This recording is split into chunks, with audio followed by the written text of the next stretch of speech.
মেজদা আর মেজ বৌদি সকাল থেকে আমাদের চলে আসতে বলেছিল, তাই অনেক দিন পরে এলাম। আর ওখানে গিয়ে জলখাবার খেয়ে আবার চলে এলাম যেই বাড়িটা নেওয়া হয়েছে। এই যে, আর এই দিকে মেজদা, মেজ বৌদি আর আমার হাজবেন্ড ওরা সব কাজের কথা বলছে।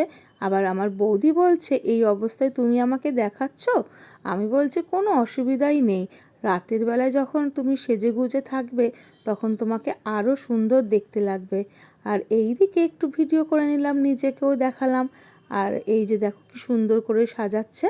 আর ছোটদা আর ছোটো বৌদিও চলে এসেছে। ছোটো বৌদি বলছে, এই অবস্থায় তুমি দেখাচ্ছ আমাকে? আমি বলছি কোনো অসুবিধা নেই। আর এই যে দেখো কি সুন্দরভাবে এই ফুলগুলো সব এরকমভাবে সাজাবে। আর সাজানো যেহেতু এখনও তৈরি হয়নি সবটাই, আর আমি একটু ভিডিও করছি, আর ওই দিকে দাদাটা খুব সুন্দর করে সাজাচ্ছে। আর এই দিকে হচ্ছে আমি ওপরে চলে এসেছি যেখানে রান্নার ব্যবস্থা হচ্ছে। দুপুরে যেহেতু রান্না বান্না এখানে হচ্ছে, তাই এখান থেকে একটু ভিডিও করে নিচ্ছি। আর এবারে চলে এলাম আমার বাপের বাড়িতে।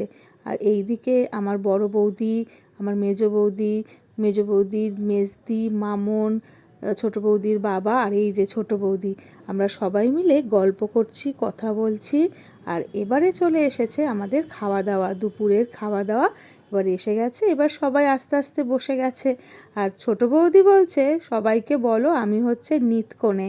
এই নিয়ে আমরা একটু হাসাহাসি করছি। এই দিকে আমারও খাবার চলে এসেছে, মুগ ডাল, আলু ভাজা, পটল ফুলকপির তরকারি আর মাছের ঝোল। আমাদের খাওয়া দাওয়া হয়ে গেছে। এবারে আমাদের যেতে হবে, কেন আবার তো রাতের বেলা আসতে হবে না। আমরা বাড়ি চলে যাব, ওখানে একটু রেস্ট নিয়ে রেডি হয়ে আবার চলে আসব। কেমন লেগেছে আজকের ভিডিওটা অবশ্যই জানাবেন। ভালো থাকবেন, আর অসংখ্য ধন্যবাদ আমার ভিডিওটা দেখার জন্য। আর ভিডিওটা ভালো লাগলে একটা লাইক ও কমেন্ট করে জানাবেন। আবার দেখা হচ্ছে পরের ভিডিওতে।